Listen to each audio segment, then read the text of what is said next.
on va faire un petit peu de pédagogie active sur les fondamentaux de la biodiversité. Oui, c'est important d'apporter un peu de connaissances, comme l'a dit François. Véritablement, ce mot va rester gravé.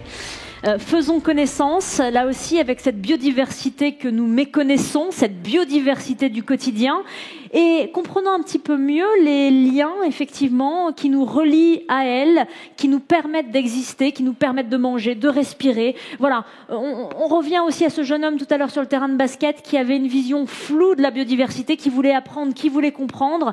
Là, on va répondre à sa question et donner une définition claire et nette de la biodiversité. On a une série de petits films pédagogiques pour cela qui ne s'adressent pas qu'aux enfants. Regardons. Première vidéo. La première vidéo, s'il vous plaît, on peut la lancer. Regardez cette femme. Comme elle a l'air bien, tranquillement installée, une petite couverture sur les genoux. Eh bien, cette femme, elle fait partie de la biodiversité. La biodiversité, c'est le tissu vivant de notre planète. Ce sont les animaux, les végétaux, les champignons et les micro-organismes invisibles à l'œil nu que l'on peut même trouver dans nos intestins. La biodiversité, c'est 2 millions d'espèces découvertes et il pourrait y en avoir 4 fois plus. Mais c'est aussi les océans, les forêts, les prairies. Tous ces êtres vivants et ces écosystèmes ne vivent pas juste les uns à côté des autres. Ils vivent en interconnexion. Chacun tisse avec l'autre des relations de toutes sortes. De la prédation, bien sûr, mais aussi de la coopération et de l'entraide. Malheureusement, les humains font parfois du mal à la biodiversité. Ils détruisent ses habitats naturels. Ils surexploitent ses ressources, ils la polluent, ils introduisent des espèces exotiques envahissantes. Ils sont à l'origine des dérèglements climatiques actuels. Heureusement, les humains sont aussi des animaux intelligents qui apprennent de leurs erreurs et essayent de les réparer du mieux possible. Êtres vivants et milieux naturels, il existe une multitude de connexions entre eux. Et ce sont ces liens qui nous unissent tous, qui font notre biodiversité, qui font la vie.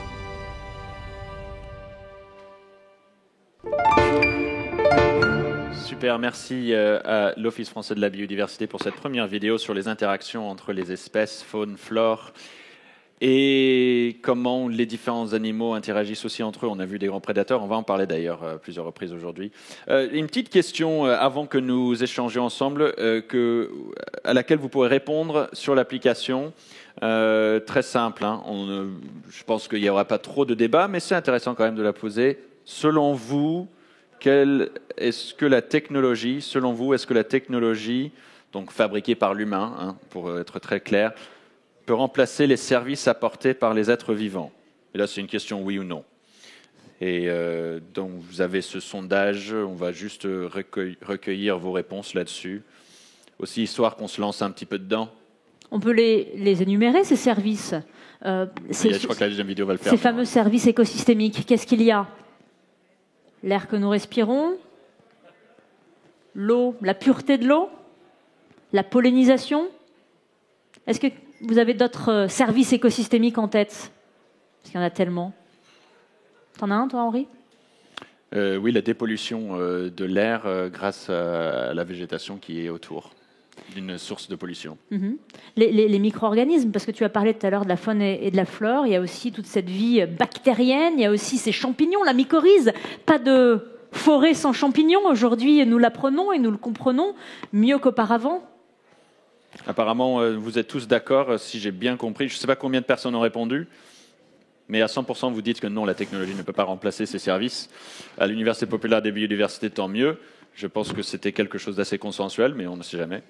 Même si Homo sapiens essaye malgré tout de pallier ces manques et ces trous béants qu'il a créés dans la biodiversité. Je pense notamment à ces pollinisateurs manuels. Vous avez peut-être en tête ces images en Chine de certains officiers qui vont là aussi polliniser à l'aide de petites baguettes et de coton-tiges les fleurs dans les champs.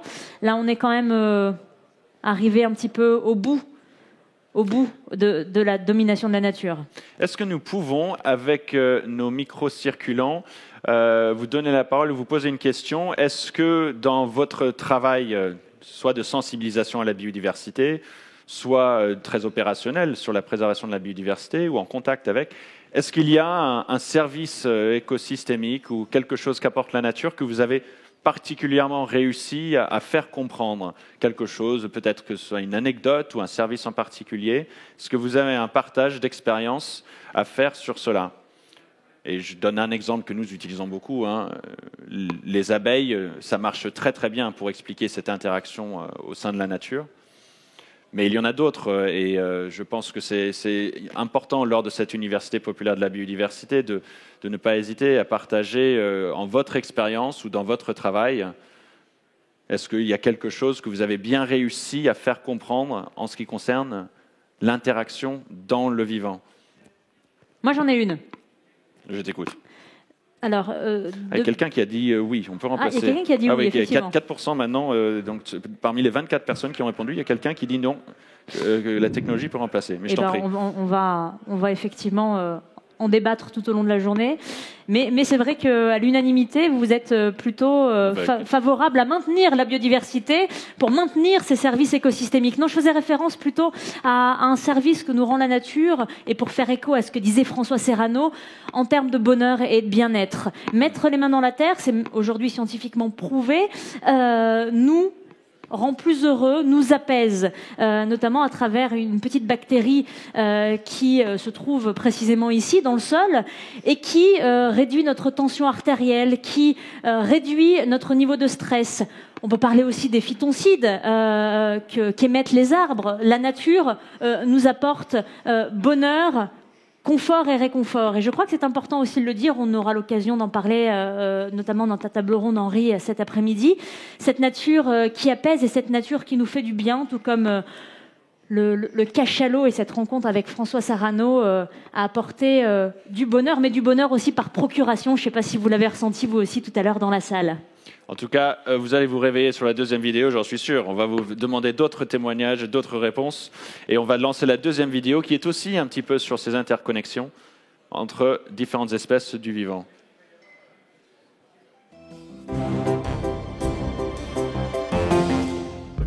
La biodiversité est au cœur de notre qualité de vie et de nos besoins vitaux tout au long de nos journées. Pour commencer, c'est grâce à elle que nous respirons. Car l'oxygène est produit par les micro-algues marines et les végétaux terrestres, qui captent même certains polluants pour rendre notre air plus sain. Quand nous avons faim, nous nous servons de la biodiversité, qui constitue notre garde-manger. Viande, produits de la mer, végétaux, et grâce à nos alliés les insectes pollinisateurs, les champignons et les organismes décomposeurs qui rendent la terre plus fertile, les récoltes sont plus riches. Pour nous laver, mais aussi pour boire, la biodiversité se charge de nous fournir une eau de qualité. Dans les sols humides, les micro-organismes et les champignons épurent l'eau, en dégradant les pollutions organiques et en piégeant les métaux lourds. La biodiversité nous procure aussi les matières premières dont nous avons besoin pour notre vie de tous les jours. Comme le bois, grâce auquel nous pouvons nous abriter, nous chauffer et même nous asseoir. Certaines pierres aussi, comme le calcaire, qui proviennent de coquilles et de squelettes d'animaux morts il y a des millions d'années. Sans oublier des plantes qui nous permettent de confectionner nos vêtements. Pour soigner nos maladies, la biodiversité est une formidable armoire à pharmacie. Elle regorge de plantes pouvant soigner bien des maux. Par exemple, le saule, qui est à l'origine de l'aspirine. Ou certaines espèces d'ifs utilisées dans les traitements anticancéreux. La biodiversité est une véritable protectrice pour nous. Elle nous protège aussi des risques naturels. Les marais, les prairies humides ou encore les mangroves limitent les inondations. Les plantes maintiennent les dunes, les forêts préviennent les glissements de terrain. Et comme il est agréable de se promener dans ces espaces. La biodiversité, il est impossible de vivre sans elle. Alors prenons-en le plus grand soin. Alors, petite question simple qui est très large en revanche, ce n'est pas une question oui et non. On voit ces vidéos qui nous rappellent tous les témoignages que nous avons eus aujourd'hui sur à quel point la nature nous est indispensable. Et nous avons aussi le rappel que François Sarano a dit que nous avons un quotidien. Au moins dans notre organisation, globalement, on n'est pas en train de régénérer ou préserver la biodiversité dans la plupart de nos actes du quotidien. Selon vous, quelle serait une solution, et là vous pouvez vraiment être aussi créatif que vous souhaitez, quelle solution pour mobiliser les citoyens dans leur quotidien pour régénérer de la biodiversité? Elle peut être une solution politique ou technique, quelle que soit la nature de la solution. Mais voilà la question que nous souhaitons vous poser là. Si on devait faire une chose pour que dans notre quotidien, on se réveille le matin, on se couche le soir, entre ces deux moments-là, on a participé à la régénération de la biodiversité. Je vois une première réponse, sciences participatives égale pied dans la porte plus exemplarité des élus et collectivités. Est-ce qu'il y a des représentants de collectivités ou d'élus dans la salle? Oui. Vous êtes particulièrement visé, monsieur. si vous pouvez réagir, et bien sûr, on a des micros, si vous souhaitez prendre la parole pour dire comment les collectivités territoriales, mais ce n'est pas une obligation. Arrêtez de manger de la viande. Alors, on va parler de ça dans la table ronde sur se nourrir, et on va même avoir une vidéo précisément sur la viande, ou l'élevage plutôt, dans quelques instants. Une demande de prise de parole ici, devant. Très bien. Merci. Jean-François Bridet, moi, je suis vice-président de la région pour toutes les questions du vivant. Bienvenue. Et par rapport à la réflexion précédente, un exemple précis qui est sur ma feuille de route pour le mandat à venir, c'est le réensauvagement partiel, évidemment, des cours de lycée par création de micro-forêts pour faire rentrer le sauvage dans les établissements et mettre et donner finalement un lieu de connaissance, justement, de réappropriation de cette connexion avec le vivant, d'observation et potentiellement d'enrichissement aussi du vivant par le soin qu'on peut y porter. Et là, pour le coup, puisqu'on en est à 80 à 85% maintenant d'une génération qui passe par les lycées professionnels ou d'enseignement général, de rendre incontournable cette cohabitation avec les plus jeunes d'entre nous. J'en ai rencontré une centaine hier matin, qui sont évidemment sensibilisés pour leur avenir, à ce qui tient à leur bien-être, plus que leur confort, à leur raison d'être ici-bas, avec, comme l'a si bien exprimé François Sarano avant, tout le reste, tous les autres fils du vivant. Donc ce sera à la fois de la participation, de la sensibilisation, de l'observation, pour que la connaissance soit au cœur de l'action de chacun de ces citoyens et citoyennes en devenir. Merci monsieur. La révolution des bacs à sable, on pourrait l'appeler comme ça, pour que la nature s'invite effectivement dans les écoles et on en aura toujours besoin de ces sorties scolaires, évidemment, mais si la nature était déjà plus présente in situ, ce serait déjà un grand pas de franchi. Merci beaucoup. Merci. On a plein de bons commentaires aussi sur l'application, de vraiment changer notre vision et nos activités autour du jardinage et de l'installation de potagers. Évidemment, tout ce qui est sur la consommation. Et sur tout ce qui est consommation alimentaire et de viande, on va le garder pour la deuxième vidéo que nous allons voir à partir de maintenant. On peut lancer une troisième vidéo, sauf s'il y a... Oui, et bien sûr, vous êtes bienvenus. Je vois une main levée derrière. Jeune dame juste là, je ne vois pas très bien, excusez-moi à cause du masque. Bonjour. Oui, bonjour. Bonjour. Donc la question, c'était bien, qu'est-ce que nous, en tant que citoyens, on peut faire pour préserver la biodiversité ?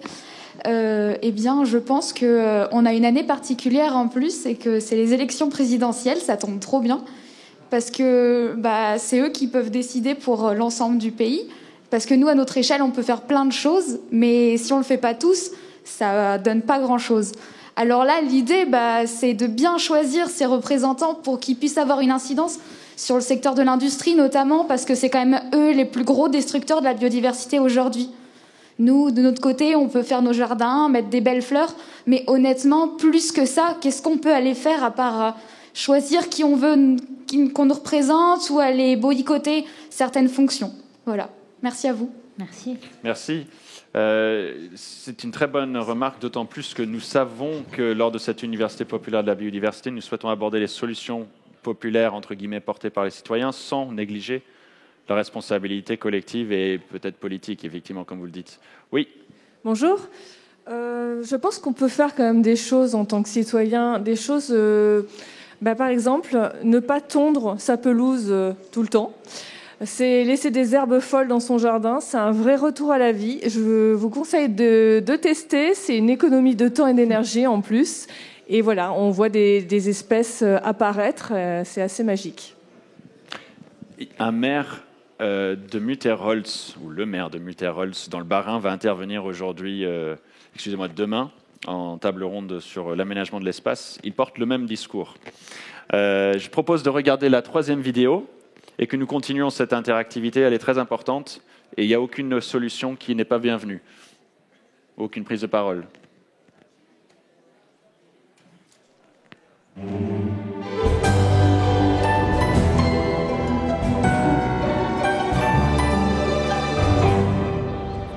Dans les années 20 aux États-Unis, l'homme a décrété que le loup n'avait plus sa place dans le parc de Yellowstone. Débarrassés d'un de leurs prédateurs, les wapitis se sont alors multipliés. Et pour se nourrir, ils ont tellement dévoré les végétaux que ces derniers n'arrivaient plus à repousser. Les jeunes arbres n'avaient donc plus le temps de remplacer les vieux et la forêt s'est transformée en végétation herbacée. Les castors qui ne trouvaient plus de troncs pour leur barrage se sont raréfiés. Et sans leur barrage, l'eau s'est mise à accélérer, creusant le lit de la rivière. La diversité des habitats aquatiques qui abritent de nombreuses espèces s'est appauvrie, les trembles et les saules ont disparu. Les scientifiques ont cherché à comprendre comment rétablir cette biodiversité perdue. Alors ils ont analysé tous ces changements et ils ont compris que quand même, la présence du loup dans le parc, c'était pas si mal que ça pour son écosystème. Il a donc été décidé de réintroduire des loups, mais aussi des castors. Les castors pour restaurer la mosaïque d'habitats aquatiques et les loups pour réduire le pâturage des wapitis en les mangeant ou en leur faisant peur. Ces deux réintroductions combinées ont permis aux trembles et aux saules de pousser et de reprendre assez de force et de hauteur dans certaines zones du parc afin d'être désormais hors de portée des wapitis. Malgré tout, l'équilibre reste fragile et les changements climatiques actuels pourraient apporter de nouveaux chamboulements. N'oublions pas, tous les êtres vivants sont liés les uns aux autres, alors préservons ces liens. Merci encore. Nous avons, avant de commencer à échanger, une 3e question pour vous, qui peut être provocatrice dans le contexte qui est. Il y a beaucoup de débats autour des grands prédateurs et pas toujours les mêmes visions et les mêmes positions. Et c'est important dans cette Université populaire de la biodiversité de les aborder, tout en se respectant évidemment dans chaque prise de parole. Ça, c'est le b.a.-ba pour le coup. Est-ce que nous devrions favoriser davantage en France le retour des grands prédateurs ? Question lourde, potentiellement, de débat derrière. Voilà la question pour vous. Est-ce que nous devrions favoriser davantage le retour des grands prédateurs en France ? Peut-être que tu aurais pu formuler ta question en disant devrions-nous favoriser davantage le retour des espèces parapluies ? Vous savez, ces espèces qui sont tellement importantes que si on les retire du système de la chaîne trophique, donc comme on l'a vu dans l'illustration parfaite au Wyoming, aux États-Unis, il y a tout qui déconne derrière. Voilà. Est-ce que nous devrions favoriser le retour des espèces parapluies ? C'est une bonne façon de reformuler la question. Pour l'instant, vous êtes tous, les 17 personnes qui ont répondu, d'accord avec le fait de favoriser davantage le retour de ces espèces parapluies. Priorité au direct, on m'informe dans l'oreillette, par voie de presse, que le loup est de retour en Indre-et-Loire. Je ne suis pas sûr qu'il soit dans la salle à l'Université populaire, mais aurait été observé un loup en Indre-et-Loire, ne serait-ce qu'aussi récemment qu'hier. Est-ce que d'ailleurs, Pierre Dubreuil, vous voulez dire quelque chose ou on a dit l'essentiel ? Ah oui, on a une spécialiste du loup avec nous dans la salle. Bonjour, spécialiste du loup, pas du tout. Ah, eh bien, très charmante dame qui va nous expliquer quelque chose, en tout cas. En revanche, donc je suis préfète d'Indre-et-Loire, en pilotage des services de l'État qui accompagnent ces questions de biodiversité. Et de fait, les grands prédateurs font partie de la biodiversité. C'est une découverte que nous avons faite hier, enfin que les services de l'OFB ont confirmé hier en expertisant une photo qui a été adressée par un agriculteur qui a pris une photo photo d'un grand canidé à fière allure dans un champ de 5 mares la pile en Indre-et-Loire. Et il s'avère que les caractéristiques de cet animal sur la photographie permettent de juger qu'il s'agit bien d'un loup. Un loup sans doute de passage, un loup qui manifestement est isolé puisque nous n'avions pas eu de témoignage de présence de ces animaux dans le département depuis des années et des années. C'est la trace, en effet, c'est la marque d'un retour d'une partie de ces animaux sur l'ensemble du territoire français, avec beaucoup d'inquiétudes qui s'expriment immédiatement. Des agriculteurs, notamment, qui légitimement se posent la question de la présence de prédation possible, notamment pour les élevages ovins ou caprins. Donc, ce qu'il faut leur dire, c'est qu'évidemment, on va accompagner l'hypothèse de la présence de ce loup qui pourrait être de passage. On sait que, en fait, ces animaux sont susceptibles de traverser de très grandes étendues et d'aller faire des petites tournées d'exploration sur tous les territoires de France et pas forcément d'y rester, pas forcément de s'y installer. Donc là, on a un loup. On sait qu'en Indre-et-Loire, il y a de quoi manger, notamment du côté de la faune sauvage. Il y a beaucoup de grands gibiers, beaucoup de sangliers qui sont présents dans notre territoire et donc il n'est pas du tout certain que les espèces domestiquées soient les premières victimes de prédation. En tout cas, on va accompagner ça, expertiser cette présence, savoir si elle est durable ou pas. Et puis, si jamais nous avions des déclarations de prédation, on va regarder précisément de quoi il s'agit. Il y a beaucoup de chiens errants aussi qui sont à l'origine des prédations pour essayer de rassurer, accompagner et faire en sorte que cet animal puisse être un des éléments de la biodiversité, sans conflit, sans opposition. Merci. On peut applaudir parce que cette belle phrase à la fin, accompagner pour faire en sorte que... Oui, vous avez utilisé un mot-clé, accompagner, c'est vraiment crucial.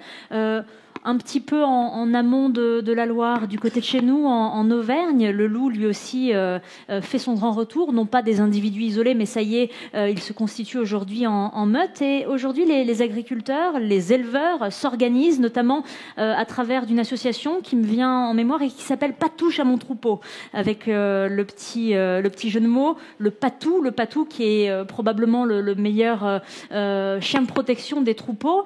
Les éleveurs aujourd'hui s'organisent, y compris ceux qui n'ont pas la fibre canine, pour apprendre à élever ces chiens de protection pour vivre en cohabitation avec le retour du loup et aussi peut-être en cohabitation avec le touriste qui est lui aussi l'animal indiscipliné qui parfois qui peut l'être et qui parfois méconnaît ce chien de protection, le patou, qui n'est pas un gentil gros nounours.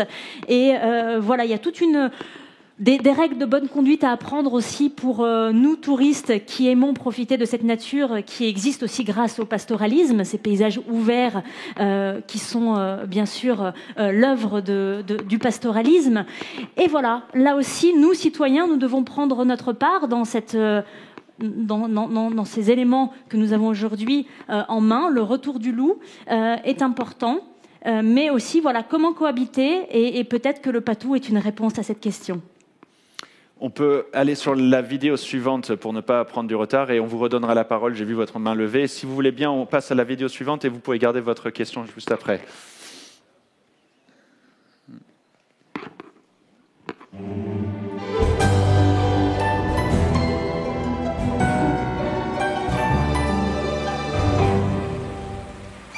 Dans les années 80 en Alaska, les loutres de mer adoraient déguster des oursins en barbotant sur le dos. Jusqu'à ce que l'orque débarque pour les manger toutes. Les scientifiques ont cherché à comprendre ce phénomène. Alors ils ont arpenté les rochers, ils ont chaussé leurs jumelles, ils ont observé les différents comportements et voici ce qu'ils ont compris. Si l'orque s'en prenait aux loutres, c'est parce qu'il ne trouvait plus sa proie favorite, le phoque. Et ce bouleversement alimentaire était dû à une réaction en chaîne dont le premier maillon était l'industrialisation de la pêche. Comme nous, les humains, nous voulons toujours plus de poissons pour les salades de thon pour nos pique-niques, le colin pané à la cantine et le saumon en croûte pour les Noëls chez Tata Françoise. Les pêcheurs sont venus avec leurs grands filets et ils ont tout emporté. Autant dire qu'il ne restait plus grand-chose pour les phoques qui, complètement affamés, sont devenus plus rares. C'est là que l'orque intervient.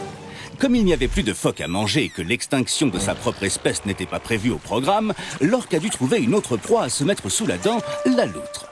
Mais les bouleversements ne s'arrêtent pas là. Les oursins, débarrassés de leurs prédatrices, les loutres, sont devenus de plus en plus nombreux.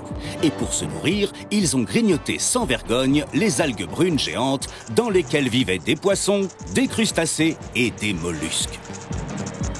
Ces espèces qui n'avaient plus d'endroit pour se réfugier ni pour se reproduire sont devenues à leur tour beaucoup plus rares. N'oublions pas, tous les êtres vivants sont liés les uns aux autres. Alors préservons ces liens. Merci encore. Et un exemple comme le précédent, d'espèces parapluies et d'interactions entre espèces, que lorsqu'on en enlève une, on a toute une chaîne qui se perturbe derrière. On vous donne directement la parole pour des réactions. Je sais que vous vouliez dire quelque chose. Et d'autres, si vous le souhaitez, n'hésitez surtout pas. Oui, en fait, c'est juste pour revenir sur les relations prédateur-proie et réintroduction en France. Il y a, le 1er décembre, il me semble, le nouveau film de Cyril Dion intitulé Animal qui va sortir. Et il y a tout un chapitre consacré à la prédation, justement. Alors, je vous invite à aller le voir pour en savoir un peu plus sur comment ça se passe en France et les acteurs qui s'en occupent. Merci. Merci à vous. Nous avons une question avant de lancer la vidéo d'après, mais c'est une question pour anticiper celle-ci. Question ouverte. Est-ce qu'il y a, selon vous, ou quelles solutions devrions-nous adopter pour favoriser l'élevage respectueux du vivant? Là, on parle d'élevage d'animaux domestiques pour notre nourriture. Donc, quelles solutions devrions-nous adopter pour favoriser l'élevage respectueux du vivant? Et on peut lancer la vidéo suivante, qui évidemment est sur ce sujet.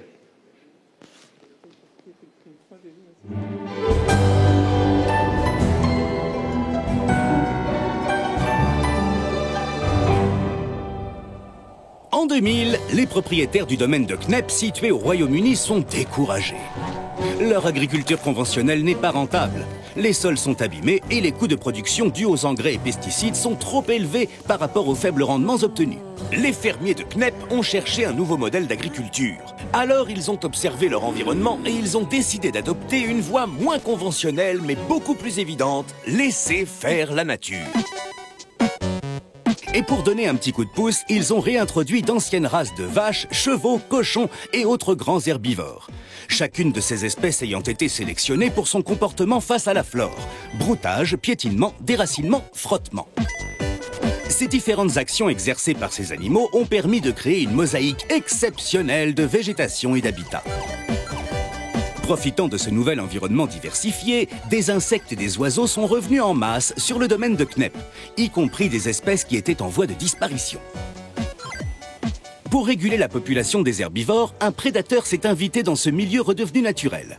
Il prélève le surplus d'animaux, ce qui aide à garder un effectif raisonnable par rapport à la superficie du territoire. Ce prédateur, c'est la famille d'agriculteurs de Knepp. Ils ne s'autorisent que cette intervention en remplacement des grands carnivores qui ne peuvent pas être présents sur leur exploitation. Et maintenant qu'il n'y a plus de coûts de production, le domaine est devenu rentable. N'oublions pas, tous les êtres vivants sont liés les uns aux autres. Alors, préservons ces liens. D'où l'importance, effectivement, des animaux d'élevage. Mais quel élevage? Et là, c'est peut-être une autre question et nous aurons l'occasion d'en débattre et de répondre à cela sur la première table ronde de l'après-midi. En tout cas, effectivement, l'élevage vertueux pour la planète et non pas l'élevage qui offre le moindre impact ou l'impact le moins fort sur la planète. Il existe, je martèle ce message, un élevage vertueux qui est capable de régénérer le vivant. Les agriculteurs sont capables aussi d'être producteurs de biodiversité, de permettre l'atténuation du changement climatique. Et ça, c'est peut-être un point de nuance à apporter. Soyons effectivement non stigmatisants et ayons effectivement une vision un petit peu élargie des problématiques pour mieux comprendre effectivement de quoi il s'agit. Alors, nous avons peut-être quelques réactions effectivement de la part de nos internautes. revenir effectivement à des exploitations artisanales, passer d'une agriculture de firme et revenir à une agriculture de ferme, ça c'est important. Valoriser les petites exploitations, je crois qu'effectivement on est tous d'accord, et arrêter le hors-sol. Arrêter le hors-sol pour donner toute sa place à la biodiversité. Donc tout ça, ça sous-entend aussi, nous, nos pratiques au quotidien, la façon dont nous consommons, dont nous sélectionnons aussi les aliments que nous mettons dans nos assiettes. Est-ce qu'il y a une réaction ici? Oui, il y a alors, plusieurs mains levées. D'abord, monsieur en jaune, madame et monsieur. Et après, on gardera juste à vous trois parce qu'après, on a une discussion avec Bruno David qu'on ne veut pas trop grignoter. Oui.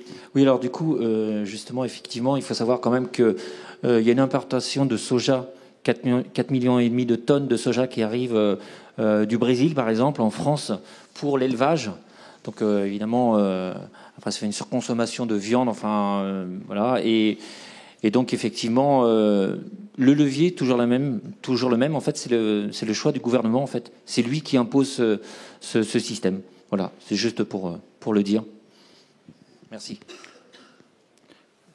Madame devant, merci.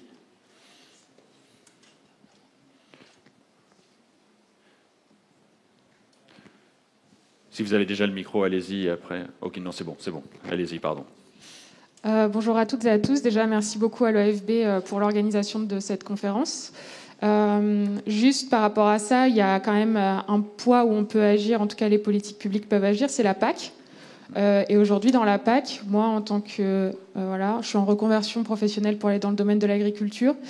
Et la PAC n'encourage pas les petites exploitations, elle encourage les grandes. Aujourd'hui, il y a Monsieur de Normandie qui parle beaucoup d'agroécologie, sans jamais vraiment définir le terme, malheureusement. Donc voilà, on aimerait aussi aller vers cette agroécologie, agroforesterie, et encourager en fait les agriculteurs qui vont vers ces secteurs d'avenir, parce que c'est ça aussi, c'est la protection de la biodiversité, et c'est ne pas voir la biodiversité comme avoir une utilité humaine, de l'utilitarisme finalement, mais la protéger pour ce qu'elle est, même s'il y a effectivement des systèmes écologiques dont notre espèce tire profit, mais c'est pas avoir cette vision utilitariste sur la biodiversité et pouvoir aussi travailler avec elle et non contre elle. Et dans la nature, on parlait de loi de la jungle, mais la majorité des relations qui se font dans le milieu naturel, c'est en synergie et en coopération, en mutualisme. Et aujourd'hui, notre espèce est complètement prédatrice de ça. Et je pense que c'est ça qu'il faut remettre en question aussi, c'est s'inspirer du milieu naturel et de la biodiversité pour que nous, on puisse sortir vivants et grandis de ça. Et aujourd'hui, c'est pas ce qui se passe dans les politiques publiques. Et nous, on le déplore complètement. On parle de COP 26, de PAC, de université à Marseille, bien des grands discours. Mais aujourd'hui, on veut des actes concrets. Et je sais, le gouvernement et je sais que le ministère de l'écologie travaille beaucoup sur ces questions. On travaille pas mal avec Barbara Pompili et je sais qu'elle pousse. Mais je pense qu'il faut aller beaucoup plus en avant de ça et avoir des résultats beaucoup plus concrets qu'interdire le plastique dans 50 ans, quoi. Merci. Monsieur le vice-président, et après on lance la prochaine question. Un signal faible mais optimiste pour dire que je pense que les choses doivent se déclencher d'en bas avant d'arriver d'en haut. Moi, je siège à Orléans, mais j'habite Chartres, capitale de la Beauce, donc le lieu de la monoculture, s'il en est. Mais je rencontre là où j'habite des agriculteurs en monoculture qui, sans que je ne leur parle de quoi que ce soit, ont commencé. Il y en a 2 qui m'ont dit, ils ont une 50aine d'années comme moi, ils me disent, mais avant d'essayer de transmettre mon exploitation, j'ai compris qu'il fallait que je la rende à nouveau vivante. Ils ont compris que leur sol n'était plus des milieux vivants, des milieux porteurs de biodiversité, et ils s'engagent, ils réfléchissent à rapporter du vivant et donc des animaux avec les rotations de culture pour limiter effectivement les intrants. Ils n'ont pas forcément une ossature, je dirais, militante pour cela. C'est simplement la survie de leur exploitation, le maintien de la valeur de leur terre qui aujourd'hui les conduit à faire un petit peu marche arrière par rapport à tout ce qu'on leur a demandé de faire, et simplement ils se sont réemparés le droit de réfléchir à leur façon de travailler, plutôt que d'exécuter juste ce qu'on leur demandait. Et il y a ce mouvement, simplement pour des raisons logiques pour eux de réinvestissement, y compris dans le cœur de leur métier, pour donner du sens à ce qu'ils vont transmettre à leurs enfants. Donc ces signaux-là, il faut qu'ils soient relayés au plus haut de l'État, effectivement, pour qu'il y ait cohérence et qu'on aide toutes ces personnes-là à franchir ce pas. Et dernière chose, parce que l'Eure-et-Loire, c'est la Beauce, mais c'est aussi un peu de forêt, et c'est le Perche. En forêt de Senonches, par exemple, illustration de la présence, plutôt de l'absence du loup aujourd'hui. Les animateurs nature sur place m'ont expliqué que c'est une forêt d'exploitation, de chênes, d'exploitation durable, dans laquelle la chasse, les grandes chasses ont été réintroduites il y a 100 à 150 ans parce que le loup avait disparu et qu'il n'y avait plus de régulation, plus d'équilibre avec les populations, notamment de cervidés, qui raffolent de tous les jeunes plants de chênes, et la forêt allait dépérir. Donc aujourd'hui, en fait, on a introduit ces habitudes qui sont quand même pas la meilleure manière de connaître le vivant lorsqu'il s'agit de le tuer, parce qu'il manquait ce chaînon, ce parapluie du vivant, et que le prédateur ultime, il n'y a plus que nous aujourd'hui. Donc illustration, au-delà des exemples qu'on peut voir à travers le monde, c'est chez nous et c'est aujourd'hui. Merci à vous. Et dernière question à vous poser. Avant de clôturer cette séance de pédagogie active, vous allez apprécier cette prochaine vidéo et cette dernière vidéo. Vous allez comprendre pourquoi. Mais d'abord, dans quel territoire se trouve le plus de biodiversité en France? Quelques instants avant de lancer la vidéo, qui vous donne un peu la réponse. Dans quel territoire se trouve le plus de biodiversité en France? Dans l'Indre-et-Loire. Ah non. PACA? On peut lancer la prochaine vidéo. La bonne réponse, elle vient par là-bas. La Guyane. Non, il fallait pas le dire. Non, mais tu viens de tout spoiler. C'est bon.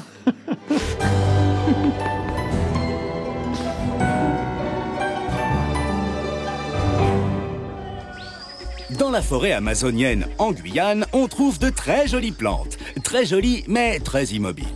Difficile pour elles de semer leurs graines plus loin que la zone où elles poussent. Et ces graines qui ne sont pas disséminées ailleurs ont très peu de chances de survie. Elles s'accumulent au pied des grands arbres, elles sont attaquées par des insectes, elles pourrissent. Malgré tout, certaines d'entre elles parviennent à se développer, et parfois même très loin de la plante mère. Les chercheurs ont alors observé leur environnement et ils ont découvert que les plantes pouvaient faire voyager leurs graines en utilisant le vent, qui disperse les graines très légères, et l'eau, qui disperse les graines d'espèces vivant près des berges.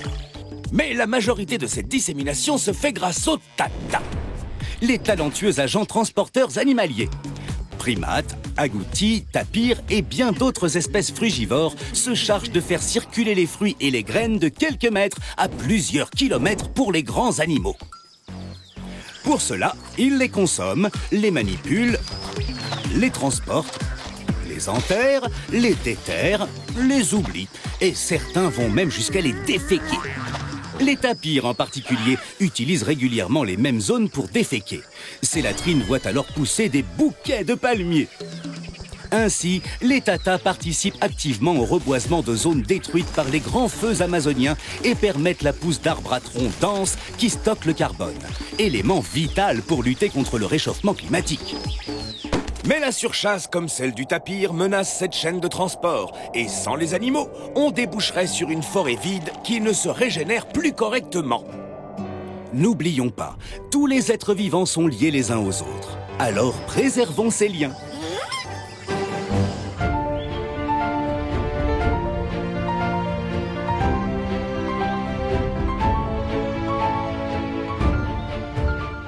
Alors là, on a compris un petit peu les fondamentaux de la biodiversité, ce b.a.-ba.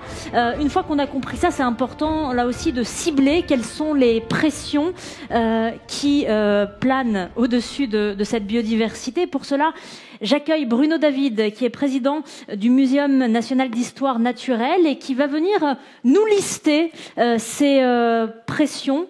Et on peut l'applaudir en venant sur scène. Merci.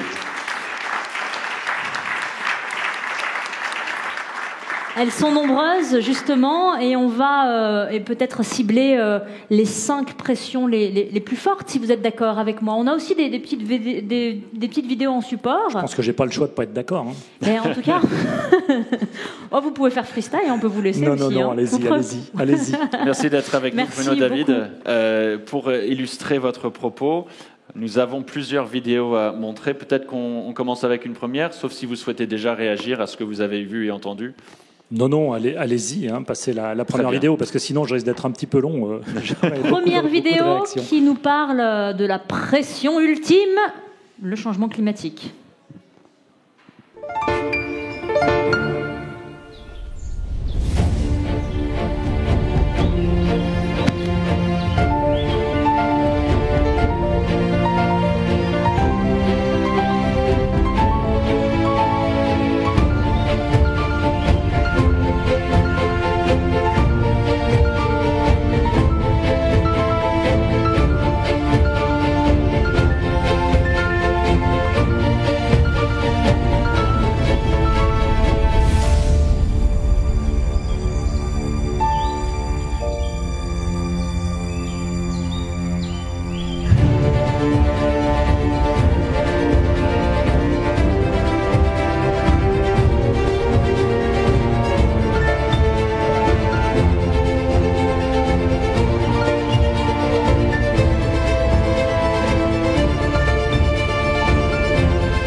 Tout à l'heure, François Sarano nous disait qu'il ne faut pas trop se focaliser sur les chiffres parce qu'ils nous sortent en quelque sorte du monde.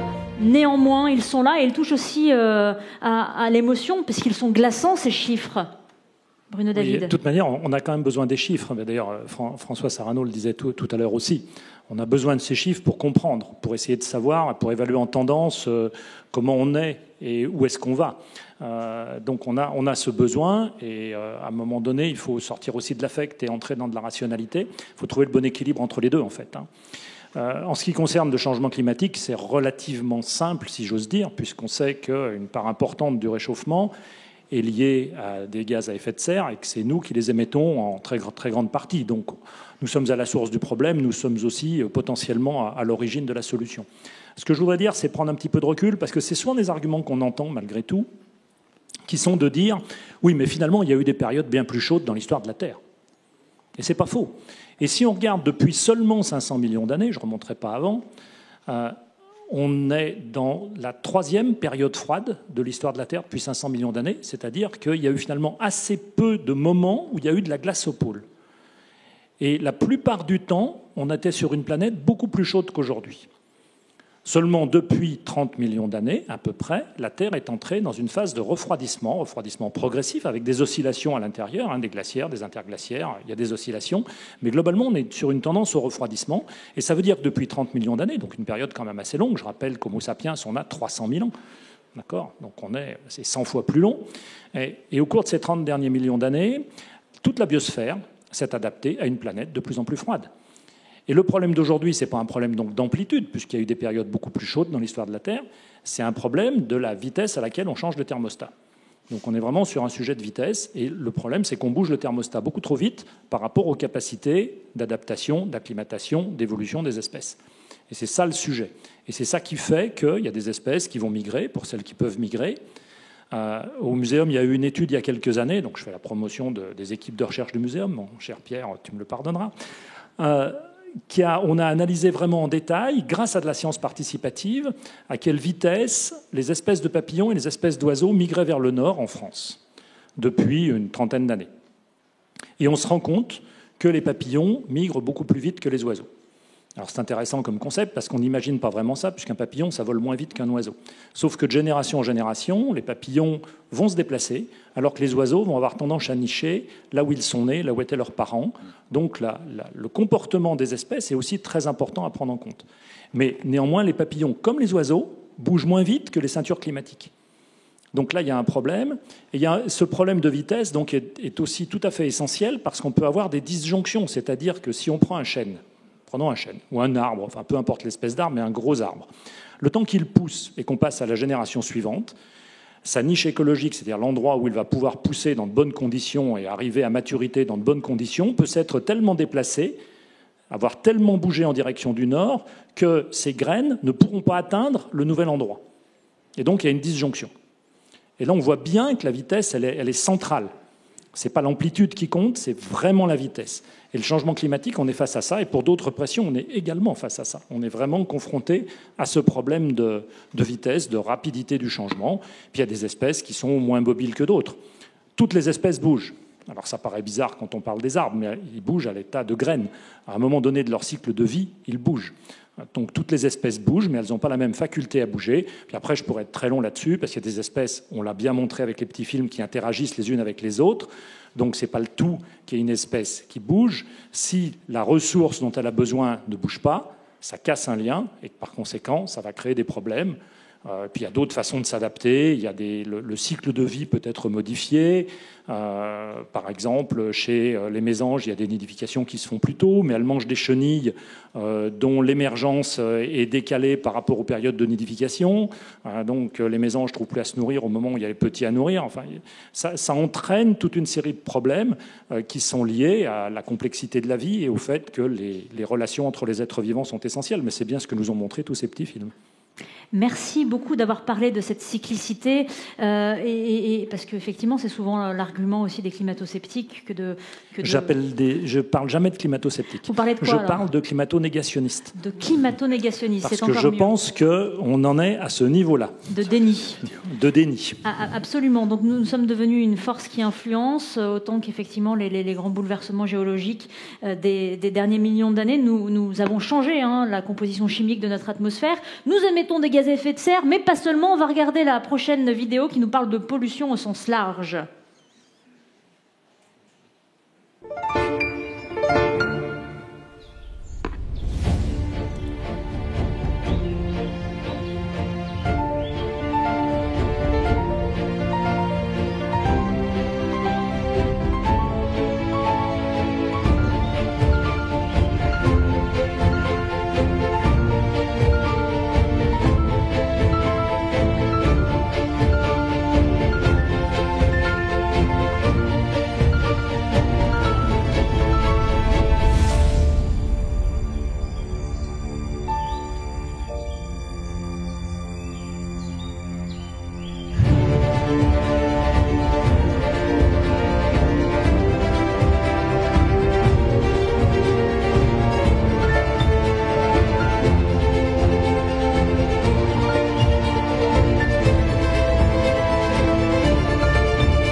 C'est bien de dire accélération de l'agroécologie, il va falloir quand même nous donner une définition. Oui, mais c'est ça, parce que paradoxalement, on met en place des règlements, on essaye de réguler les choses, et on se rend compte qu'en termes de consommation de ce type de produit, on est en augmentation. Donc il y a une forme de paradoxe là-dedans, enfin, il y a un antagonisme qu'il va falloir résoudre, que moi j'ai du mal à m'expliquer.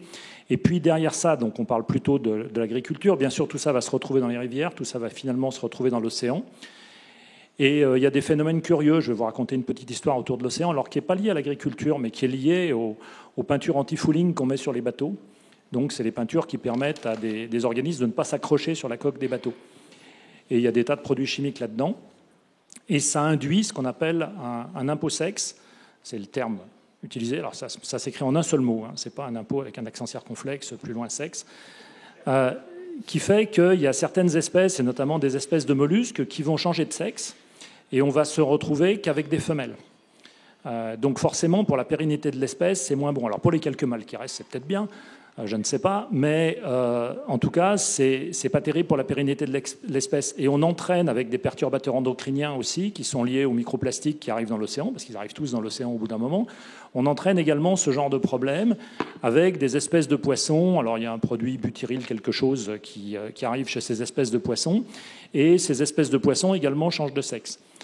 Et donc, alors, ça nous paraît bizarre qu'un individu puisse changer de sexe, mais ça se passe chez certaines espèces de manière totalement naturelle. Donc simplement, les produits chimiques qu'on injecte vont amplifier le phénomène et vont faire qu'il va se généraliser.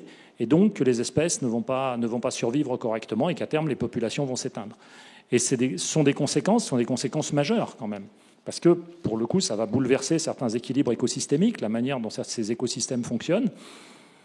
Et on n'y prête pas attention. À l'instar de certaines molécules pharmacologiques également, qui échappent aux étapes de traitement dans les stations d'épuration. Là aussi, c'est pareil. On parle de pollution avec un S, hein, on est d'accord. Voilà, mais la pilule pour les femmes, par exemple, on a des estrogènes qui vont se retrouver, qui vont passer à travers les filtres des stations d'épuration, qui vont se retrouver dans les cours d'eau et qui vont induire des phénomènes en particulier de féminisation, mais aussi de masculinisation. Ça dépend des produits chimiques qui sont relargués chez des espèces sauvages. Puis après, on s'étonne. Bon, en fait, on est toujours pareil. Nous sommes à l'origine du problème. Nous sommes à l'origine des solutions possibles.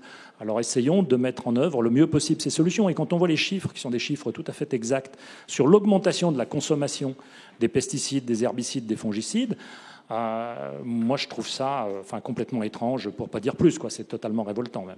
Il y a quelque chose, moi, qui me révolte, parce que c'est assez nouveau dans les découvertes scientifiques, la gestion de nos déchets. Alors, on parle de pollution, de microplastiques dans nos océans. Il y a aussi ce qui est généré par nos incinérateurs et qui aujourd'hui, on le sait, passe aussi dans un compartiment qui est l'atmosphère et sert de noyau de condensation aux petites gouttelettes. Donc la pollution aussi de nos incinérateurs transite dans les nuages, dans les masses d'air et vient ensemencer les sols. Là aussi, on est dans quelque chose qui commence on atteint des seuils d'irréversibilité, on peut le dire. Comment cette pollution du microplastique est dans les océans et dans l'atmosphère est abordée au muséum? Alors, le muséum n'a pas la clé de tout. Non, bien sûr. Heureusement, d'ailleurs. Non, mais pour vous donner encore une image, en termes de plastique, nous absorbons l'équivalent d'une carte de crédit par semaine de plastique. Donc c'est ce que nous ingérons à travers notre respiration, notre nutrition, etc., sous la forme évidemment de microparticules. On ne pose pas une carte de plastique dans notre assiette et on ne la découpe pas en morceaux pour l'absorber. Mais peut-être qu'on ferait mieux d'ailleurs, que ça poserait peut-être moins de problèmes. Mais c'est le volume que ça représente, c'est vraiment totalement impressionnant. Alors ce que vous dites, c'est qu'il y a des sujets de pollution de l'air, il y a des sujets de pollution de l'eau, il y a des sujets de pollution des sols.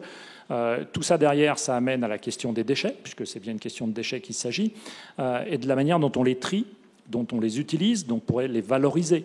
Mais nous avons des trésors dans nos poubelles. Ça paraît curieux de le dire comme ça, mais il y a pas mal de matière organique dans nos poubelles que nous rejetons, que nous n'utilisons pas suffisamment, et cette matière organique pourrait servir à fertiliser des sols. C'est ce qu'on fait quand on a la chance de pouvoir avoir un compost, en fait. Mais cette matière organique, normalement, dans un cycle normal, vertueux, elle aurait vocation à rejoindre les sols. Et elle ne le fait pas. Donc, non seulement on se crée des problèmes de pollution, mais en plus on se prive d'une solution. Et là encore, nous avons la clé pour le faire. Ça n'est pas insurmontable. Alors bien sûr, ça demande des moyens. Rien n'est gratuit. Ça demande des moyens, mais si on fait l'équilibre recettes, dépenses, et on fait une équation entre ces deux paramètres, franchement, c'est rentable. Je pense que c'est rentable, surtout dans nos sociétés de consommation intensive.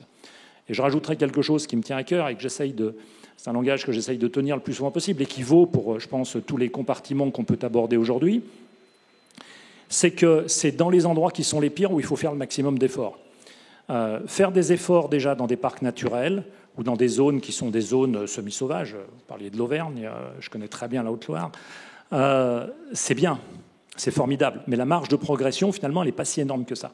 Faire des efforts, comme on le disait tout à l'heure, dans la Beauce ou dans la Brie, là, on a une très grosse marge de progression. Donc, allons-y.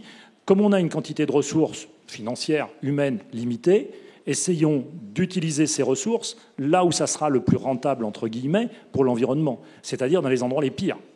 Les endroits les pires sont les littoraux, sont les villes, sont les plaines agricoles d'agriculture intensive. Quand on est sur les continents, en mer, c'est aussi en identifier un certain nombre. C'est là qu'il faut faire porter les efforts le plus possible.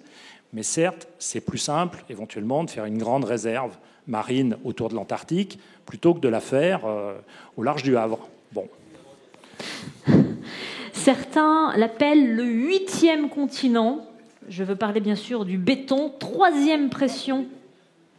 Eh oui. 3e pression qui pèse sur la biodiversité. Le 8e continent, j'ai nommé l'artificialisation. 3e vidéo.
politique publique? C'est vraiment le problème numéro 1, l'artificialisation. Dès qu'on est sur les continents, c'est vraiment là où ce qui pèse le plus sur la biodiversité aujourd'hui, c'est pas le changement climatique, c'est pas la pollution, c'est pas nécessairement le déplacement d'espèces qui potentiellement deviennent invasives. C'est vraiment l'artificialisation des espaces, notamment sur les continents. Dans l'océan, ça sera plutôt la surexploitation des ressources, mais sur les continents, on est vraiment face à un problème d'artificialisation. Et je suis très content de ce petit film parce qu'il met en avant un paramètre qu'on oublie souvent, parce qu'on parle souvent en surface. On dit combien on artificialise un département tous les 10 ans, donc ça marque et ça donne une mesure des choses. Mais la fragmentation est absolument majeure. C'est-à-dire qu'on ne s'imagine pas à quel point on met des barrières entre qui font que les espèces, les populations se fragmentent en sous-populations, qui n'embarquent qu'une partie du patrimoine génétique d'une espèce, et qui fait qu'on va fragiliser ces sous-populations par rapport à des événements climatiques ou d'autres ordres qui vont faire qu'elles vont disparaître parce qu'elles n'auront pas la diversité suffisante pour survivre face à ce genre d'événements. On voit le monde à notre échelle, en fait. On voit le monde à notre échelle. Quand on voit une petite route de campagne, on se dit « mais c'est formidable, qu'est-ce qu'elle est jolie, cette petite route ». Et évidemment, un chevreuil, un sanglier ou un blaireau vont traverser la route assez facilement. Un hérisson, ça va passer aussi. Mais on se met rarement dans la peau d'une petite fourmi ou d'un micro-organisme qui va vraiment, pour lui, ça va être quasiment insurmontable. Et ça pose des vrais sujets. Donc il y a des modèles de génétique qui montrent comment, à partir d'un certain effectif, en dessous d'un certain effectif, par tirage au hasard des gènes, si vous voulez, pour faire très simple, dans la population, il y a des expressions génétiques qui vont s'éteindre complètement, il y en a d'autres qui vont passer à 100%. Donc si celle qui s'est éteinte complètement, c'était celle qui permettait de survivre à une sécheresse, il n'y a pas de survie à la sécheresse. Donc ça pose des problèmes absolument aigus. Et on est un pays, la France, où on a une fragmentation très importante à partir de notre réseau routier. Ça se mesure en kilomètres de route par kilomètre carré de territoire. Et on est parmi les pays d'Europe les plus fragmentés. Et ça, il y a moyen de changer. Alors, je ne suis pas en train de dire qu'il ne faut rien faire. Il ne faut rien faire en termes d'aménagement du territoire. On a besoin de certaines choses. Mais je me souviens avoir fait une conférence devant des ingénieurs des ponts qui parlaient d'aménagement et qui m'ont dit « mais qu'est-ce qu'on peut faire ?» Il y en a dans la salle peut-être. Il y en a beaucoup. Et eux, ils sont carrément dans l'aménagement. Et je leur dis, mais quand vous devez faire, une ligne de TGV ou une autoroute pour des raisons qu'on peut comprendre, après tout, on prend la décision, on le fait, essayez de les faire en parallèle et pas à deux endroits différents. Essayez de faire qu'il n'y ait qu'une contrainte. De toute façon, les petits organismes, ils ne traverseront pas l'autoroute, ils ne traverseront pas la ligne de TGV. Donc autant mettre les deux côte à côte pour faire en sorte qu'on diminue la pression de fragmentation. Et ça, il faut l'avoir en tête. Il faut peut-être aussi se poser la question de détruire certaines routes. Je ne parle pas de chemin, parce que les chemins, ce n'est pas un problème, mais détruire certaines routes, de savoir si on en a besoin à ce point-là. Enfin, il faut se poser ces questions, au-delà de la surface même qu'on occupe, et qui est une surface de plus en plus importante. Ne doit-on pas parler de ménagement du territoire à ce jour? On pourrait parler de ménagement, mais c'est un joli terme. Je n'y avais jamais pensé, mais c'est un joli terme. Merci, je le garde. Je pense à cette continuité écologique aussi, qui doit être pensée peut-être quand on construit. Voilà, vous parlez des micro-organismes, des chevreuils, etc. Aujourd'hui, il y a des solutions, je pense notamment aux crapauducs, pour les batraciens. Oui, les crapauducs, ça me fait quand même un peu sourire. Est-ce que c'est complètement, finalement, vain de... Bon, les crapauducs, c'est un petit peu un alibi, parce que, franchement... essayons alors c'est quelque chose que je déteste, mais mettez-vous dans la peau d'un crapaud. Vous êtes un petit crapaud, vous êtes au bord de la route, là, vous dites j'aimerais bien passer en face parce que de l'autre côté, je ne sais pas, il y a un autre crapaud qui m'intéresse, il y a un truc. Donc je suis devant la route, j'y vais pas. Ah non, il y a un crapauduc. C'est vrai. Il y a un crapauduc à 50 mètres à droite. Donc je vais aller au crapauduc. Non, sérieusement. Ou alors, il faut mettre des crapauducs tous les 5 mètres, mais ça ne s'appelle plus un crapauduc. Vous voyez ? Donc, on fait des trucs, mais c'est un petit peu... Enfin, franchement, pour moi, c'est un peu du gadget. La réalité du terrain, elle n'est pas là quand même. Même s'il faut peut-être faire des crapauducs, je ne sais pas, enfin bref. Mais vous savez, faut pas croire, ça me fait repenser à autre chose. On a fait des mesures au Canada sur des ponts, enfin de vastes passages pour la faune au-dessus de grandes routes canadiennes, mais vraiment des passages très très larges, hein, qui faisaient plus que la longueur de la pièce. Hein. J'ai les images en tête, et ils ont mesuré combien il y avait d'organismes qui passaient en termes de grande faune, et il n'y en a pas tant que ça. Est-ce que c'est trop exposé ? Non, parce qu'ils n'aiment pas, et puis parce qu'ils ne savent pas que le passage existe nécessairement. Il faut qu'il y ait une population locale qui se dise le passage est là, enfin qui sache que le passage est là et qui va finalement le fréquenter. Mais ça n'emporte pas de grands mouvements migratoires et de grands déplacements de population. C'est sans doute nécessaire de le faire. C'est mieux que ça existe que si ça n'existait pas. Ce n'est pas ça que je suis en train de dire. Mais ce n'est pas la solution parfaite. On s'en sert souvent d'alibi pour dire bon, on a fait ça, donc il n'y a pas de problème. Non, ça n'est pas suffisant. La question qu'il faut se poser, mais c'est une question de consumérisme en général, à la fois pour ce que nous consommons, mais aussi pour la façon dont on aménage les territoires. Est-ce qu'on a vraiment besoin de cela ? Est-ce qu'on a besoin de ce rond-point supplémentaire ? Est-ce qu'on a besoin... Alors, en plus, on est champion des ronds-points en France. Hein. Est-ce qu'on a besoin de ça ? Posons-nous les questions. Simplement, le fait même de se poser les questions avant d'agir, ça serait déjà une première étape importante. Quatrième pression qui pèse sur la biodiversité. Je ne sais pas si... On va parler d'espèces exogènes, d'espèces invasives. Est-ce que vous savez, dans la Loire, s'il y a ou pas des espèces invasives ? Et si oui, quelles sont-elles ? Dans la Loire. Les écrevisses comment ? Non, la patte blanche, on veut les garder, celles-là. Américaines. Les américaines, bouh.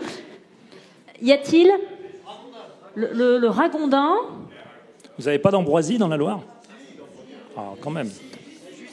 La Jussie. Est-ce qu'il y a aussi des corbicules, moins connus celui-là ? Vous savez, c'est un petit coquillage invasif aussi. Alors, je ne le connais pas celui-là. Les corbicules. Qui connaît les corbicules ? Eh bien oui, les corbicules, c'est infâme. Sûrement. Envoyons la 4e vidéo.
Une fleur dérange une étoile, a dit un jour un poète anglais. C'est joli. Vous êtes d'accord avec ça ? Ah oui, c'est très beau. Je ne sais pas si la relation est directe, mais... Je pense qu'il pensait très fortement à la biodiversité à ce moment-là. Oui, sûrement, oui. Oui, donc les espèces invasives, pour rebondir sur le petit film, c'est effectivement un problème, c'est le déplacement d'espèces qui potentiellement deviennent envahissantes si elles trouvent un environnement qui leur convient. Et à ce moment-là, évidemment, ça va troubler l'équilibre des écosystèmes. Donc il y a une foultitude d'exemples autour de ça, et on sait très bien que certains écosystèmes sont très impactés. Les écosystèmes les plus impactés sont ceux où il y a un fort taux d'endémisme. La Nouvelle-Zélande, par exemple, est un des endroits au monde les plus impactés par les espèces envahissantes. Mais nous sommes touchés en France, et nous sommes touchés à différents titres. Alors il y a des choses qui nous touchent directement, ça a été évoqué rapidement, ce sont à travers les pathogènes. Quand on fait bouger des pathogènes qui potentiellement deviennent envahissants, soit parce qu'on les a déplacés, soit parce qu'ils ont suivi le changement climatique, ce qui est possible, et ça peut être les deux, c'est-à-dire qu'on les déplace, et comme il y a du changement climatique avec un réchauffement, ils vont trouver en France métropolitaine des conditions qui leur sont favorables alors qu'ils ne les auraient pas trouvées avant. C'est le cas du moustique tigre, par exemple. Et qui emporte, c'est pas lui le pathogène, mais il embarque avec lui un certain nombre de pathogènes. Vous savez, il y a des scientifiques qui ont fait une étude sur la distribution des pathogènes entre l'équateur et le pôle Nord, en gros. Et on a une courbe de distribution, enfin si on prend avec l'hémisphère sud aussi, on a une courbe de distribution qui est assez pointue, avec un pic d'abondance des pathogènes au niveau de l'équateur et des tropiques. Et ça diminue très très vite, de manière exponentielle, quand on se dirige en direction des zones plus nord, en zone tempérée froide et puis après zone nordique. Et ce qu'on est en train de faire, c'est qu'on est en train de transformer ce pic en plateau, en fait. C'est-à-dire qu'au lieu d'avoir une courbe comme ça centrée sur l'équateur, on va se retrouver avec une courbe comme ça, étalée, qui va toucher les zones tempérées chaudes dans un premier temps, puis tempérées froides dans un second temps. Donc c'est ça qui nous attend, ça c'est ce que nous provoquons à travers ça. Puis sinon, je peux vous raconter une petite histoire de crustacés d'eau douce, qui s'appelle des gamards. J'aime bien raconter des histoires comme ça. Alors il était une fois un petit gamard, donc ces petits crustacés qu'on va trouver dans les eaux douces, qui vivait dans les rivières françaises, s'appelle Gamarus pulex, de son nom latin. Il vivait tranquille, il était consommé par des poissons, et puis tout allait bien. Et pendant ce temps, en Roumanie, dans le delta du Danube, il y avait une autre espèce de gamard qui vivait là. Et après la Deuxième Guerre mondiale, il y a eu une intensification de l'agriculture le long du Danube, dans les pays traversés par le Danube, ce qui a fait que ça a provoqué un petit peu de sursalure dans les eaux douces du Danube. Et cette espèce qui vivait dans le delta, dans des eaux un tout petit peu saumâtres, s'est mise à remonter le Danube. Donc c'était un autre gamard qui, lui, portait des épines et qui avait des parasites. Donc ce gamard a remonté le Danube, parce qu'il s'est acclimaté finalement à des environnements de moins en moins salés aussi. Et puis, il a remonté le Danube. Jusque-là, ça allait à peu près. Et puis, on a eu l'idée de faire un canal entre le Rhin et le Danube. Et donc, le gamard, il a pris le canal. On était dans les années 1990. Donc, il a pris le canal et il est arrivé dans tout le réseau hydrographique de l'Europe occidentale, de la partie occidentale de l'Europe. Et en l'espace de quelques années, il était à Nantes, donc dans la Loire ici. Sauf que ce gamard, il a amené avec lui des parasites qui se sont mis à attaquer nos gamards à nous. Et en plus, il avait des épines, ce qui fait que quand les poissons essayaient de le manger, ils se piquaient la bouche, donc ils leur crachaient, et ils ne pouvaient pas se nourrir. Donc ça, c'est une espèce invasive qui est arrivée à travers les infrastructures qu'on lui a proposées. Et puis, il y a ce que j'appelle des passagers clandestins dans les espèces invasives. C'est-à-dire qu'on embarque dans nos transports des espèces clandestines qui profitent de nos transports. Alors, il y a le frelon asiatique, mais je vais vous donner un autre exemple, qui sont les espèces qui voyagent dans les eaux de ballast des bateaux. C'est un moyen fantastique de voyager pour des larves. Les bateaux vont se remplir d'eau à un certain endroit, dans un port. Ils vont embarquer, si c'est la saison de reproduction de telle ou telle espèce, toute une série de larves, puis ils vont les relarguer un peu plus loin dans un autre port, éventuellement à l'autre bout de la planète. Et je vais prendre un exemple loin de chez nous, avec une étoile de mer qui vivait au Japon, qui s'appelle Asterias amurensis, et qui a été comme ça transportée dans la baie de Melbourne, en Australie. C'était une espèce d'eau froide, relativement fraîche. Donc elle ne pouvait pas traverser la ceinture tropicale équatoriale. Et elle restait dans l'hémisphère nord, elle était cantonnée dans les eaux froides du Pacifique nord. On l'a amenée dans le Pacifique Sud, suffisamment loin au sud, pour qu'elle retrouve des eaux fraîches. Et en l'espace de 3 ans, il y avait 6 millions d'étoiles de mer dans la baie de Melbourne. Elles ont tout mangé. Il y avait de l'ostréiculture, il y avait de la mytiliculture. Elles ont tout mangé. Et j'ai une collègue australienne qui a essayé de travailler dessus pour savoir quel était son cycle de reproduction en Australie. Et la conséquence, c'était de dire, on va essayer de ne pas remplir des bateaux d'eau de ballast quand les étoiles de mer sont en période de reproduction avec des petites larves. Mais on est incapable de s'en débarrasser. Donc on fait des choses comme ça, soit avec des passagers clandestins, soit avec des choses qu'on va déplacer volontairement. Puis après, on se rend compte que ça devient invasif. Il y a le chancre coloré du platane qui détruit les platanes le long du canal du Midi. On a arraché 42 000 platanes le long du canal du Midi quand même. C'est une espèce introduite quand même. Donc on a plein d'exemples comme ça. Ça génère des tas de soucis, sans compter toutes les espèces qu'on a introduites. Et heureusement pour nous, qui n'ont pas trouvé à s'installer et à devenir invasives. Mais il y en a beaucoup aussi. Il pourrait y avoir comme ça une foule d'exemples analogues. Il y a beaucoup d'exemples. On pourrait continuer longtemps. Un exemple illustratif, vous avez parlé des étoiles de mer de l'Australie, on va parler de corail et de cette grande barrière qui se meurt justement avec une illustration concrète de perte d'habitat. C'est la 5e vidéo.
Le corail. Alors, d'abord, il faut savoir que les récifs coralliens habitent 30% en richesse de la biodiversité marine, c'est-à-dire que 30% des espèces qui vivent dans l'océan aujourd'hui, qui sont connues, vivent sur les récifs coralliens. Encore du chiffre, mais c'est important. 30%, c'est énorme. C'est énorme. Ça donne quand même une mesure de ce que représentent les récifs coralliens pour l'équilibre de l'océan, même si c'est une toute petite surface, c'est même pas 1% de la surface de l'océan. Le problème, il est double au niveau des récifs coralliens. Il est d'abord local, avec par exemple des apports terrigènes, c'est-à-dire des ravinements, des choses comme ça qui vont amener des particules en suspension dans l'eau localement. Et puis il est global avec le changement climatique. Je vais essayer de vous faire comprendre très rapidement qu'est-ce que ça veut dire le fait que les récifs de coraux disparaissent. Les coraux vivent en symbiose avec une algue microscopique qui s'appelle la zooxanthelle. Et si la zooxanthelle s'en va, le corail meurt, c'est-à-dire il va blanchir, ce qu'on appelle le blanchissement du corail, et donc il va finir par mourir. Et pourquoi ces zooxanthelles quitteraient le corail? Elles quittent le corail si la température dépasse 28 degrés pendant un certain nombre de semaines. Donc on a un indicateur, en fait il y a un paramètre. On multiplie le nombre de degrés au-dessus de 28, mettons que si on est à 30, ça fait 2, par le nombre de semaines pendant lesquelles c'est dépassé. Mettons 3 semaines, 2 fois 3, 6. Donc on a un indicateur à 6. Et on sait que si cet indicateur est supérieur à 7 ou 8, le corail va blanchir. Donc ça nous donne une mesure, une métrique pour dire, au-delà d'une certaine limite, le corail va blanchir. Alors, une semaine, on ne va pas être à plus 7 degrés par rapport à 28. Alors ça voudrait dire qu'on est à 35 degrés, donc ça ferait vraiment très très chaud. Mais par contre, on voit très bien que si ça s'étale dans le temps, c'est-à-dire que si on a des épisodes de réchauffement de l'océan pendant pas mal de semaines d'affilée, on provoque ces épisodes de blanchiment du corail. Et ce qui se produit, ça aussi, ça a été calculé. Dans les années 80, le rythme était d'à peu près un épisode tous les 25 ans. C'était la moyenne qu'on avait, qu'on a pu mesurer dans les années 80. Et aujourd'hui, on est à un épisode tous les 6 ans.